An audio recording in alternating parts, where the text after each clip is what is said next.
सन 1812 एक 3 साल का बच्चा है जो फ्रांस के एक गांव में अपने पिता की दुकान पर खेल रहा है।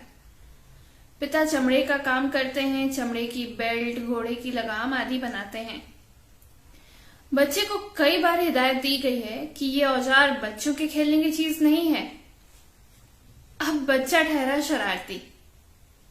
एक दिन जब पिता दुकान पर नहीं थे तो बच्चे ने एक औजार उठाया और एक बेल्ट में उससे छेद करने की कोशिश की।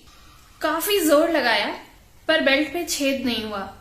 उसने और ताकत लगाई, बेल्ट में तो छेद नहीं हुआ पर एक हादसा हो गया। वो औजार छिटक कर बच्चे की बाईं आंख में जा लगा।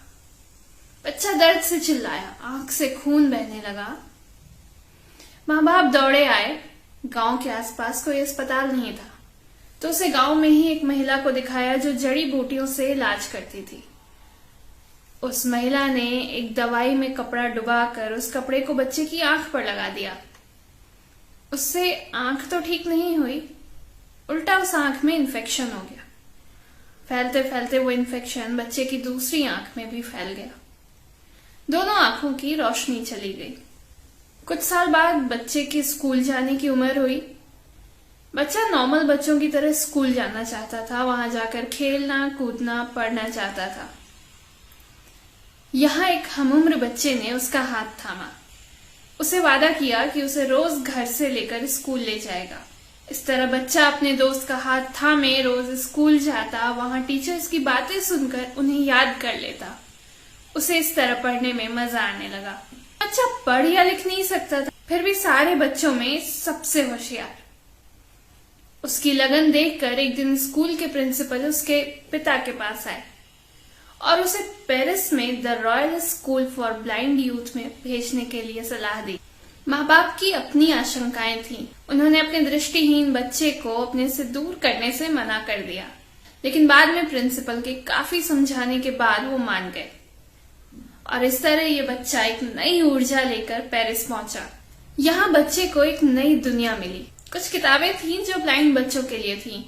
इन पे अक्षर उकेरे गए थे जिसे बच्चे छू कर पढ़ सकते थे, पर ये किताबें काफी मोटी और भारी थी। मोम के पन्नों पर अक्षर उकेरे जाते थे। कई बार एक एक पन्ने पे एक एक वाक्य ही आ पाता।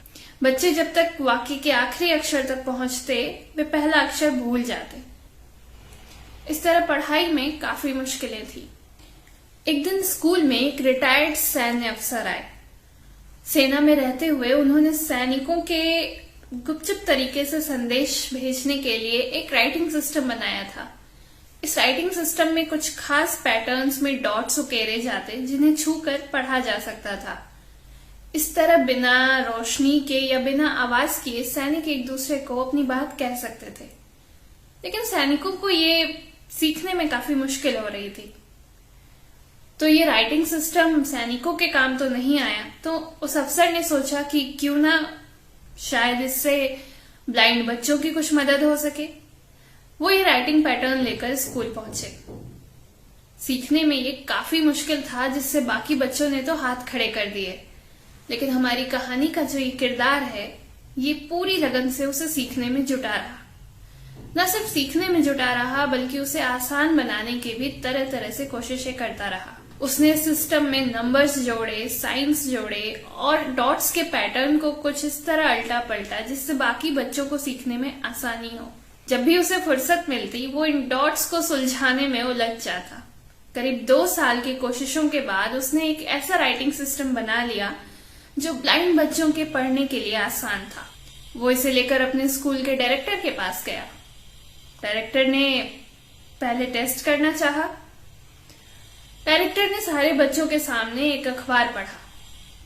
जब वो अखबार पढ़ते तो उनके बोल ये बच्चा अपने कागज पर उकेरते जाता। आखिर में इन डॉट्स को छूते हुए उसने अखबार की एक एक लाइन पढ़ के सुना दी। डायरेक्टर काफी खुश हुए और इस तरह दृष्टिबाधित बच्चों की शिक्षा की एक नई लॉ चली। एक नया राइटिंग सिस्टम मिला जिसे छू कर पढ़ा जा सकता है। इस राइटिंग सिस्टम को कहते हैं ब्रेल। ये बच्चा था लुई ब्रेल और ये सैन्य अफसर थे चार्ल्स बार्बियर। 4 जनवरी को लुई ब्रेल की जन्मतिथि है। ये कहानी आपको आइडिया की तरफ से सुनाई गई है। इसे शेयर करके आप अपने दोस्तों को भी ये प्रेरक कहानी सुना सकते हैं। शुक्रिया।